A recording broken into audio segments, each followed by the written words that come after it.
sa loob ng 1 taon, nagmamaneho ka na ng dump truck. So, medyo matagal-tagal na yung apprenticeship period mo, no? Sige nga, subukan natin. May tanong ako sa'yo. Ano ang maaaring maging resulta ng paglalagay ng sobrang timbang sa isang panig ng sasakyan? Halimbawa, ito yung sasakyan mo. Dito ka naglagay ng mabigat, no? Hindi pantay. Oh? Kasi pag sa isang panig, sa isang side lang ng sasakyan, naglagay ka ng mabigat na kargamento. Oh. Letter A, maaaring bumaluktot ang sasakyan. Letter B, maaaring mabigatan ang spring at gulong sa panig nito.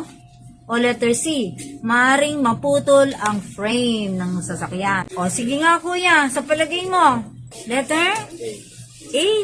Ang tamang sagot ay letter B. Maaaring mabigatan ang spring at gulong sa panig nito. Halimbawa, ito yung dump truck. Dito ka naglagay sa hulihang bahagi sa kaliwa.